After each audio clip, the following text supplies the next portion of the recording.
नमस्कार.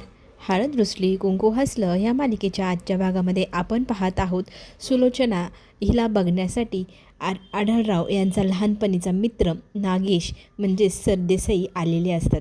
खरं तर त्यांचा खूप दिवसांपूर्वीचा क्रश होता, म्हणजे अधुरं राहिलेलं प्रेम, एकतर्फी केलेलं प्रेम. तर ते नागेश सांगत असतात की मी खूप प्रेम करायचो, पण माझ्या आधी यांनी बाजी मारली आढळरावांनी. त्यामुळे सुलोने माझ्याशी लग्न करण्याऐवजी त्यांच्याशी लग्न केलं.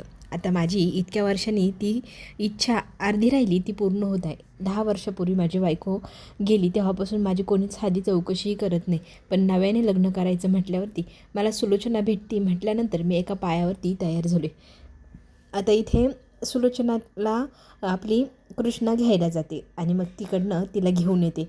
आता आढळराव पाहत असतात. नवी नवरी जशी म्हणजे बघण्याचा असा चहा पाण्याचा कार्यक्रम असतो तेव्हा नाही का तयार होऊन येते, तशीच आपली बाळजाबाई तयार होऊन आलेली असते आणि तिला घेऊन आपली कृष्णा येत असते. खरं तर बाळजाबाईंना फार विचित्र वाटत असतं हा प्रसंग. आणि नवरी आली नवरी आली, सुलू आली सुलू आली असं म्हणत हा आपला दुष्यंत पण फारच नटखटपणा करतो आहे. खरं तर बाबांना एक प्रकारे तो चिडवतच आहे, पण आता बाळजाबाईंना फारच विचित्र वाटतं आहे की हे सगळं का करतो आहे. पण मुलांच्या हट्टाखातर ही बाळजाबाई सगळं करते आणि हे सगळं करून नक्की आढळराव लग्न करतील की नाही हाही प्रश्न तिच्या पुढे आहेच. पण आपली कृष्णा म्हणते की नक्की करतील, काही काळजी करू नको. तर आता नवरी आल्यानंतर आपला दुष्यंत उठतो आणि सुलोचनाला बसायला जागा देतो आणि सुलोचनाला बघता क्षणी हात सरदेसाई असतो ना, तो नमस्कार करतो. अगदी त्याला दिसत नाही जवळचं, तर तो काय करतो, सुलू 1 मिनिट असं म्हणत खिशामध्ये हात घालतो आणि तो चष्मा काढतो. चष्मा छान प्रकारे पुसून एकदम ठळक मला तुला बघायचं आहे असं म्हणत डोळे फाडून फाडून सुलोचनाकडे पाहत असतो. आता प्रपोज करण्याची वेळ आली. नवीन नवीन तरुणाई जे जे करते ते आता सगळेच जण करू पाहत आहे. तर इथे आपल्याला पाहायला मिळते एकदम स्टाईलमध्ये, एकदम जणू काही 18 वर्षाची नवरी आणि 21 वर्षाचा नवरदेव एकदम गुडघ्यावरती बसून हा सरदेसाई आपल्या बाळजाबाईंना प्रपोज करू लागला आहे. इतकी दिवसांची माझी राहिलेली अपूर्ण अशी अपेक्षा जी आहे तुझ्याशी लग्न करण्याची, ती आत्ता पूर्ण होत आहे. माझ्याशी लग्न करशील असं इतकं सुंदर प्रपोज केलेलं असतं ना, सगळेजण हसत असतात. सगळ्यांना ती परिस्थिती फार अवघड अवघड वाटत असते. दुष्यंत आणि कृष्णा आढळरावांकडे पाहून पोहा हसत असतात. आढळराव मात्र आता संतापलेले पाहायला मिळतील आपल्याला. लाल भडक भडक डोळे, एकदम संताप संताप झालेला आहे. काय करू काय नाही जीवाचा असा पश्चाताप करून घेतला आहे त्यांनी. आता इकडे तिकडे पाहून पाहून असे रागारागाने त्या नागेशकडे ते पाहत असतात. नागेश आता उठून बसतो आणि सुलोचना, मला खरंच तुझ्याशी लग्न करायला खूप आवडेल. आता तुझ्या होकाराची आम्ही वाट पाहत आहोत. तर आपल्याला इथे पाहायला मिळते आपली बाळजाबाई काय उत्तर देते ह्या गोष्टीकडे सगळ्यांचं लक्ष आहे.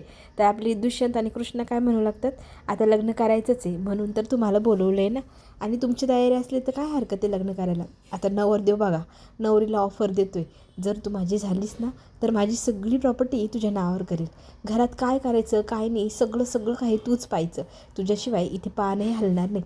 असं इतकं छान असं नवरदेव नवरीला म्हणजे काय काय देणारे हे सांगू लागतो. अगदी दागिने देईल, घर नाव करून देईल, प्रॉपर्टी देईल. बापरे, एवढी छान ऑफर आपल्या बाळजाबाईंना आलेली आहे. दुष्यंत आणि कृष्णा तर लगोलग म्हणू लागतात की वाव किती छान आहे, मला खरंच आवडलं बरं का सरदेसाई तुमचं स्थळ. पण आता आई तुझ्या मनावरती, तुला काय निर्णय घ्यायचा तो तू घेऊ शकतेस. तर आपली कृष्णा म्हणते काय निर्णय घ्यायचे, आपण लग्न करायसाठी बोलवले तर लग्न करणारच आहे ना बाळजाबाई. तर त्यात समरची पण भर पडली. समरही त्याच बाजूने बोलू लागला आहे की एकटेपणा खूप म्हणजे वाईट असतो. माझ्या आईने इतके वर्ष एकटेपणाने काढले. जर बाळजाबाई तुमचं लग्न होत असेल तर नक्की तुम्ही करा, एकटे राहू नका. आढळराव म्हणतात म्हणजे, तर इथे कृष्णा म्हणते तुम्ही नाही म्हटलं आहे लग्नाला म्हणून तर आम्ही हा घाट घातला आहे ना. आता तुमचा होकार किंवा नकार आम्हाला काहीच ऐकायचं नाही. आता ऐकायचं आहे तो बाळजाबाईचा होकार. तर बाळजाबाई म्हणते मुलांच्या आनंदासाठी, मुलांचं सुख जर याच्यात असेल तर मी दुसरं लग्न करायला सरदेसाई यांच्यासोबत तयार आहे असं म्हणत ती होकार देते. होकार दिल्यानंतर सरदेसाईला इतका आनंद होतो, अगदी टाळ्यांच्या गडगडाट तो करू लागतो आणि म्हणू लागतो खरंच मला खूप आनंद झाला आहे, आपल्या लग्नाची तारीख ना लवकरात लवकरच काढूया आपण. तर कृष्ण म्हणते हो, उद्याच आपण गुरुजींना बोलवूया आणि सगळं तारीख वगैरे काढून घेऊया. तर इथे नागेश नाग्या असं भरत आढळराव इतके जोरजोरात ओरडू लागतात आणि त्याला म्हणू लागतात चाल उठ निघ इथून. तर नागेश म्हणतो अरे काय झालं आहे. तर तो म्हणतो अरे तू माझ्याच घरात येऊन माझ्याच बायकोशी लग्न करण्यासाठी एवढा उतावीळ झाला आहे आणि मलाच म्हणतोय काय झालं आहे. तर आता दुष्यंत आणि कृष्णा म्हणू लागतात की बाबा आम्ही तुम्हाला विचारलं होतं तुम्ही नाही म्हणाले म्हणून आम्ही दुसरं स्थळ आणलं. आता त्यांना हाकलवत आहे तुम्ही, असं नाही चालणार. लग्न करायचे ठरलं आहे ना ह्या दोघांचं, ह्या दोघांनी पण होकार दिले. आता तुम्ही नकार द्या नाही तर काही करा, आम्हाला काय फरक पडत नाही. आता इथे आढळराव संतापतात आणि ते सगळ्यांसमोर डायरेक्ट म्हणू लागतात ही जी बाळजा आहे ती फक्त आणि फक्त माझी होती, माझी आहे आणि माझीच राहणार आणि तिच्याशी लग्न करणार तर मीच करेल. आत्ता मी होकार देतो आहे ना, आता याला हुसकावा इथून. तर सगळे जर आता आश्चर्यचकित होतात.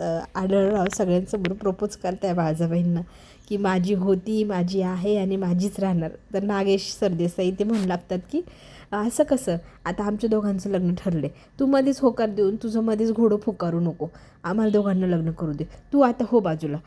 25-26 वर्षापूर्वी मी बाजूला झालो होतं ना, आता तुझी वेळ, तू बाजूला हो. तर आढळराव म्हणतात ह्या म्हाताऱ्याला जवळचं साधं दिसत नाही, त्याच्यासाठी त्याला चष्मा लावावा लागतो आहे. अजून नवरीला सांगतो आहे की मी तुला एवढी प्रॉपर्टी देईल, पैशांनी विकत घ्यायला निघालायस का रे बायको तू, असं म्हणत त्याच्याशी आरेरावी करू लागतो आणि याला आत्ताच्या आत्ता इथून हाकलावा असं म्हणत इथे जयवंतला तो सांगतो की नागेशला घेऊन बाहेर निघ. तर दुष्यंत म्हणू लागतो की नक्की बाबा तुम्ही लग्न करणार आहे ना, नाही तर हा नवरदेव पण आमच्या हातून निघून जाईल. तर तो म्हणतो नक्की नक्की काय, माझी बायको आहे, मीच तिच्याशी लग्न करेल, हो बाजू तू. तर आता इथे सरदेसाई म्हणतात की मी एकतर्फी प्रेमाने आधीच इतकं दुखावलं गेलं आहे आणि आता पुन्हा मला हा चटका नका देऊ तुम्ही, मला लग्न करू द्या सुलूसोबत. तर आता इथे जयवंत म्हणतो की आपण दोघं समदुःखीच आहोत, चल आपण दोघं जण बाहेर जाऊन जरा बोलूया, असं म्हणत तो सरदेसाईला बाहेर घेऊन जातो. आढळरावांचा संताप पाहण्याजोगा असतो. आता खरं तर ते सगळ्यांसमोर त्यांचं मनोगत व्यक्त करतात की मला असं वाटायचं की बाळजाबाई सुधारली नाही आणि ती नाटक करते, पण मला खरंच कळलंच नाही की ती खरंच मनापासून सुधारली आहे, तिने तिचा पश्चाताप व्यक्त केला आहे आणि मला ते समजायला वेळ लागला, मी मान्य करतो.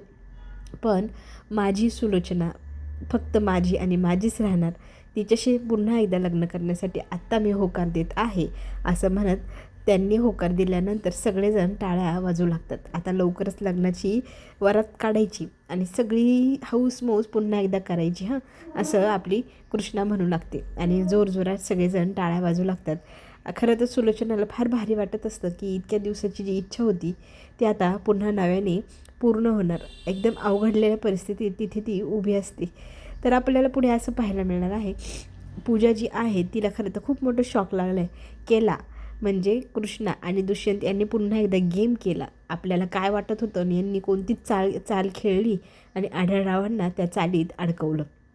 आता या विरुद्धकांची बसली खरं तर बैठक ह्या सावित्रीच्या घरामध्ये. इतक्या फेऱ्या मारतोय जयवंत रागाने. तर सावित्री त्याला म्हणते अरे इतक्या एरा झाल्या मारलं आहे, मला मोजून मोजून कंटाळा आला आहे, जरा शांत बसतो का. मग तो म्हणतो तुम्हाला काय करायचं, तुम्ही गप्प बसा. सावित्री चिडते, अरे माझ्याच घरात येऊन मला गप्प बसायला सांगतोयस तू आणि समजतोस काय स्वतःला तू, तुला पहिले खूप लोक घाबरायचे, तुझा पण आता दरारा संपला आहे बरं का, तो रुबाब तुझा संपला आहे, आता तुला कोणी घाबरतही नाही, चल. आणि इथे तो चिडतो जयवंत. पूजाला म्हणतो की तुझ्या आईला शांत बसायला सांग. तर इथे आत्ता मी शांत बसणार नाही असं म्हणत सावित्री सगळ्यांची शाळा घेऊ लागते. ज्या वेळेला गोडाऊनमध्ये पूजाला जर तुम्ही सगळ्यांनी साथ दिली असती ना, तर आत्ता ह्या क्षणाला ती कृष्ण जिवंतही नसती आणि त्या म्हातारीचं लग्न लावण्याचं तिने घाटही घातलेला नसता. तुमच्या ह्या अपयशामुळे माझ्या मुलीला अपयश आलं. आणि मध्ये मध्ये समर बोलायला जात होतो, समरलाही सावित्री म्हणते की तुम्ही तर बोलूच नका, तुम्हीही नीट साथ दिलेली नाही, त्यामुळेच तिचा प्लॅन फसला आणि आता ही असली अवस्था होऊन बसली. आता ही सगळी भांडणं पाहून पूजा सगळ्यांना शांत बसा म्हणू लागते आणि एक जण चिडते एक जण बोलते, अशी परिस्थिती पाहायला मिळते. तर पूजा सगळ्यांची समजूत घालते की आता आपण इथे कोणत्या चर्चेसाठी बसलो आहे, ती चर्चा पूर्ण करूया, तुमचा वादविवाद सगळं बाजूला ठेवा बरं. आणि सावित्री गप्प बसत नाही. पाहिल्यानंतर आता पूजा तिला गप्प बस आई असं सांगते आणि म्हणते की आपण कोणत्या गोष्टी करण्याच्या हेतून इथे जमलो आहे, ते काय कसं करायचं ते आता बोलूया, तुझं भांडणं वगैरे बंद कर. तर आता इथे ती एक प्लॅन सुरू करत आहे पुढे काय करायचं ह्या गोष्टीचं. तर दुसरीकडे आपल्याला पाहायला मिळते बाळजाबाई इमोशनल झालेली पाहू शकतो आपण. कृष्णाजवळ बसून बाळजाबाई म्हणू लागते की मला कधी स्वप्नातही वाटलं नव्हतं की माझे आढळराव मला पुन्हा आयुष्यात परत मिळतील. माझा मुलगा माझ्यापासून दुरावला होता, तोही मला पुन्हा परत मिळाला आहे. हे सगळं आणि सगळं फक्त तुझ्या आणि तुझ्यामुळेच झाले. खरंच तू सून असून एका मुलीची कर्तव्य निभावले. मुलीसारखं तू सगळं निभावून लावलंस. मला माझ्या पदरामध्ये इतके सुख तू दिली. मला कधी वाटलं नव्हतं मी माझं लग्न पुन्हा पाहू शकेल. ज्यावेळेला मी लग्न केलं त्यावेळेला स्वार्थाने केलं होतं गं.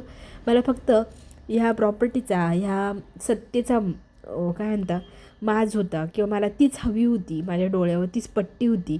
त्याच्यामुळे मी संसार ही गोष्ट कधी करूच शकली नाही. पण देवाने मला दुसरी संधी दिली संसाराची, नवऱ्याच्या सुखाची, त्याची सेवा करण्याची. तर ती मी खरंच मनापासून निभवेल, तुला वचन देते, असं म्हणत इथे बाळजाबाई आपलं मनोगत इथे आपल्या सुनेजवळ व्यक्त करते. आणि कृष्णाही त्यांना म्हणते की हो, तुम्ही नक्कीच कराल, मला तुमच्यावर पूर्ण विश्वास आहे. आणि आत्ता आलेली ही संधी आहे ना, पुन्हा आयुष्यात येईल का नाही माहीत नाही, पण जी मिळाली ती संधी तिचं सोनं करा. तर इथे बाळजाबाई म्हणते हो, आता तर मला खूप माझी हौसमौस करायची. अर्धवट राहिलेले स्वप्न, कधी पूर्ण न झालेले स्वप्न, ते सगळे सगळे आता अनुभवायचे. आणि मला माझा साखरपुडा, हळद, बस्ता, चुडा भरण्याचा कार्यक्रम सगळे सगळे अनुभवायचे. आणि नव्याने मला नवऱ्याचं सुख मिळणार ह्या गोष्टीचाही आनंद आहे.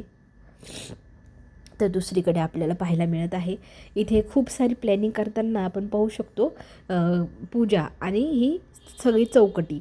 तरी हे सगळेजण बसून आता बोलत आहेत की पुढे काय करायचं. पूजाच्या डोक्यात एक प्लॅन आला आहे, गावातल्या लोकांना भडकवायचं. तर हे सगळं शक्य नाही, कसं काय होईल. तर इथे पूजा म्हणते की आपल्याला काही करून हाच प्लॅन सक्सेस करावा लागेल. गावातल्या लोकांना इथे भडकवायचं की बाळजाबाई पुन्हा एकदा लग्न करून आढळरावांच्या आयुष्यात येणार, पुन्हा एकदा गावातली सगळी जबाबदारी ती तिच्या मुठीत घेणार आणि गावकऱ्यांना पुन्हा एकदा त्याच सगळ्या त्रासाला सामोरं जावं लागणार. त्यांच्यावर दुःखाचं डोंगर कोसळवणार ही बाळजाबाई. हे सगळं आपण लोकांना पटवून द्यायचं. लोकांना हे पटल्यानंतर लोक मग त्यांच्या विरोधात जातील. तर समर म्हणतो की नाही, कृष्णाच्या बाजूने अख्खे गावकरी, तिचं शब्दाला खूप मान आहे.